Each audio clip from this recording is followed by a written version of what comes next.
In 2014, when Apple introduced the watch, they made a promise. An Apple Watch gives us the ability to motivate people to be more active and more healthy. And if you only see the world through Apple's ads, that promise is being kept. Every year we get these beautiful, and I'm sure very real, stories of lives saved. But just off screen, there are hundreds of other stories. Stories from people walking in circles at 11 p.m. to close a ring. People who stop listening to their bodies, who get injured from overtraining, who feel a constant low-grade anxiety. And there's one question that pushed me to make this video. A question I asked myself looking at my own health data. Am I okay? What if the system is designed never to give you a clear answer? Today we are deconstructing the design of Apple Health to see exactly how it turns the pursuit of wellness into an obsession. We'll break this down in three main acts. First, we'll look at the design magic that makes it so appealing. Then we'll deconstruct the compulsion loop that creates dependency. And finally, we'll tackle the tough ethical questions behind it all. By the way, turning a complex topic like this into a visually compelling story is a challenge. It involves sifting through dozens of articles, studies, and personal notes. And this is where I want to introduce today's sponsor, AiPPT.com. AiPPT is the tool that helped me turn my mountain of dry, boring research into the structured, professionally designed presentation you're seeing right now. I started by feeding it my mix of research materials, PDFs of studies, links to articles, and raw text files.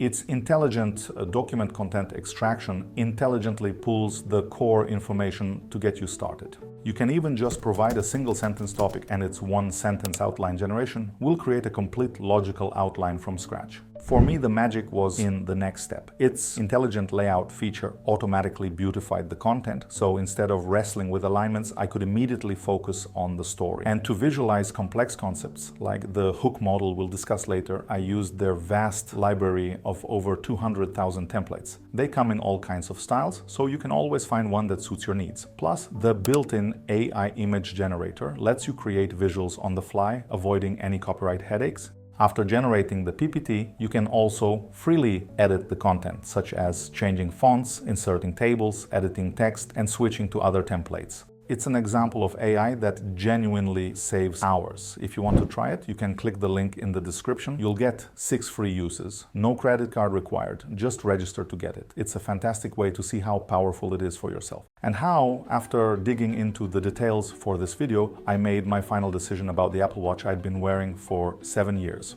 But the achievements you get here are so beautifully designed. Why do they feel so substantial? It's not just a pretty icon, it's a perfect micro moment. It's the weight of the 3D model, its metallic sheen, it's the Taptic engine's click calibrated to the millisecond that hits the exact moment the achievement locks into place. This is engineered satisfaction. And this level of obsession with detail is everywhere. In the hypnotic glide of the rings as they close with perfect smoothness, in the sound they make as they lock. It's no exaggeration to say that the Apple Watch didn't just enter the market, it created a new visual language for personal data that has been copied by almost everyone. It has even gone beyond personal data visualization and influenced the entire visual language of data in the world of design. And at this stage, in the honeymoon phase, it all seems incredibly positive. The design is working on you and it feels like it's working for you, but this is where the main question for us as designers arises. What happens when a design is this effective? When the satisfaction of closing a ring becomes more important than the reason you started exercising in the first place? This is what happens. I feel ashamed, but I've been taking a walk at 11:30 p.m. just to complete my ring before midnight. I was feeling angry if I exercised and forgot to activate the exercise app. Or even this. I wake up sick today and still got up and started working on my rings.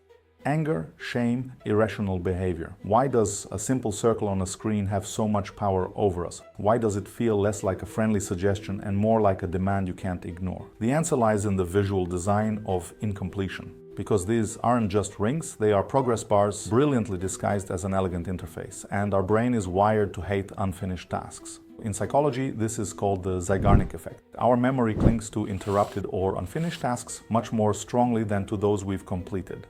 They create an inattention, a cognitive itch that demands one thing: to finish what was started. And these bright, open rings are the perfect visualization of this effect. The color helps to emphasize the gap when a ring isn't closed. And the ubiquitous widgets on the watch itself, especially with an always-on display and duplicated on many people's iPhones, prevent the brain from relieving this tension by simply getting distracted. So that feeling of anxiety when the day is ending and the rings aren't closed, that's not your personal weakness. It's the Zeigarnik effect, perfected in UI. But this is just the first gear in a much larger machine, because you get used to it and adapt. Some people stop reacting, others lower their goals to keep up, but as soon as you master the daily rings, the system raises the stakes. Monthly challenges appear, special awards for holiday workouts, notifications that your friend just finished a workout is beautiful, I agree, but you're essentially being pressured from all sides. And notice how unpredictable these rewards are. You never know exactly when you'll get the next one. Why is that so important?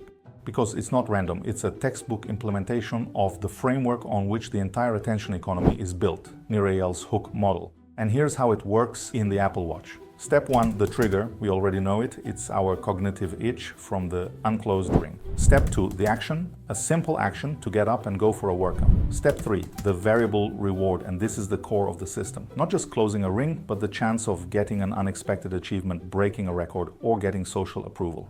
The psychology of a slot machine built into your wrist. It's this unpredictability that amplifies the effect manifold. That's how our brain works, and that's how Apple Fitness is designed. The rings are too predictable because they're based on your data, so reinforcement is triggered by the unpredictability of achievements, adding an element of gambling. Nirayel's hook model has one more step, the investment. It's this final step that completes the hook model, one that you can't get off of. Not because you're weak-willed, but because it's perfectly designed with our common human weaknesses in mind. Step 4, the investment. Every completed workout, every day of a continuous streak is an investment. The longer you play, the more you have to lose. One of the most basic human biases is that if you've already spent time or other resources on something, you start to value it much more, even if it's not worth it. Plus, a second well-known bias. Loss feels much greater than a missed gain, and Apple constantly threatens you with that very loss. And when this engine, trigger, action, reward, and investment runs non-stop for weeks, months, years, it's not the healthiest motivation for exercise. I stopped listening to my body and became dependent on consumer technology. I quickly spiraled into a dark world of health anxiety. I didn't work out to enjoy it. It was all about what did the Apple Watch say? This is my son, Jan. He's my first child, and since he was born, I've worried a lot about needing to do endless tests, monitor his health closely, and make sure everything is always as it should be. But any experienced pediatrician will tell you this is not the most optimal mindset, to put it mildly. The best thing is to relax. If something is wrong, you'll notice it. Just be an attentive and loving parent. Then it likely won't be difficult to catch the beginning of something bad. My point is, the effect of the quantified self emerges. Here, the fundamental paradox of the quantified self manifests itself. The technology acquired to empower and control one's own health paradoxically leads to a loss of autonomy. Instead of listening to the body's internal signals, fatigue, hunger, or the need for rest, the user begins to focus on external, numerically defined goals. One's emotional state becomes dependent on data. A poor sleep score can ruin the day before it even begins, regardless of how you actually feel. The tool for empowerment turns into a source of judgment, where it's no longer the user managing the device, but the algorithm and its goals managing the user. What was once characteristic of mental disorders, anxiety, eating disorders, and hypochondria is now becoming the domain of the general public, thanks to Apple's design decisions. This entire system is known in game design as a compulsion loop, and when you see it in action, the precision of its execution is both admirable and terrifying. Meanwhile, we've come to the question, when a product created for health uses such powerful psychological tools, where is the line between useful motivation and outright manipulation? To find that line, let's ask another question. What we've just dissected, the compulsion loop, the use of our cognitive biases, is it a deceptive pattern? At first glance, no. Apple isn't directly deceiving us, not stealing our money. Everything looks noble. But dark patterns aren't just about deception. They're any design that makes you make decisions you didn't plan to, and which could be to your detriment. Can the constant pressure and guilt-tripping for not closing the rings be considered such a pattern? In a normal app, it would just be annoying. But there's one nuance here that changes everything. The context of health. Users of fitness apps are often in a vulnerable state. They are already concerned about their health, and if they aren't yet, they likely will be because of what we discussed earlier. And this makes them much more susceptible to manipulation. The ethical bar for health-related products should be immeasurably higher. So why does a company that talks so much about well-being use such risky mechanics? You know the answer: business and competition. Any monopoly, full or partial, earned or created by pressure, has more leverage over both competitors and users. That's a fairly obvious part. But it seems to be getting worse right now. The smartwatch market is slowing down. When attracting new users becomes more difficult, the main task shifts inward to retaining the ones you already have. The importance of the ecosystem's stickiness increases exponentially. It's from this stickiness, from the need to make the product indispensable, that many of the problems we're discussing today arise. Your data, your multi-year streaks, your workout history, this is what keeps you inside. This is what you'll lose if you decide to leave. And if you stop tracking for a while and then decide to come back, there will be holes in the charts that prevent you from seeing the whole picture. Remember the question from the beginning, am I okay? The key here is that the charts do not answer this question and cannot answer it, because Apple doesn't have medical certifications, because these technologies don't allow for accurate data, because the data itself often has no independent value, but no one will tell you we can't say.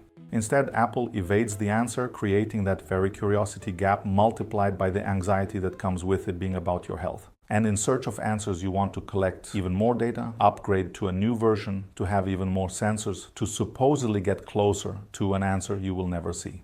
An honest answer, like based on what we know, there's a 97% probability that you're fine. The other 3% are not specific risks, we just don't know, is what the vast majority of people would see. And that is what would be beneficial to health. And that is what directly contradicts Apple's business goals.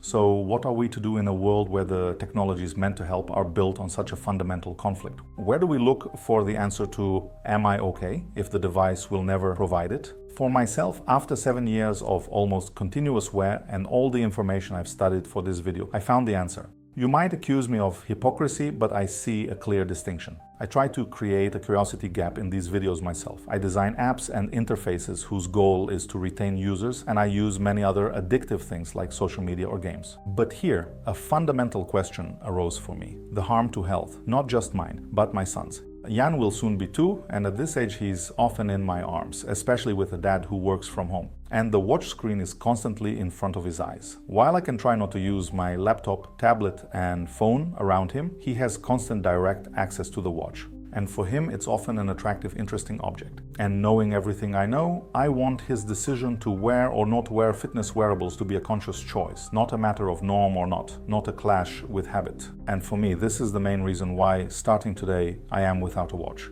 But my path is not the only one. The goal is not to abandon technology, but to regain control over it. And here's how you can do it.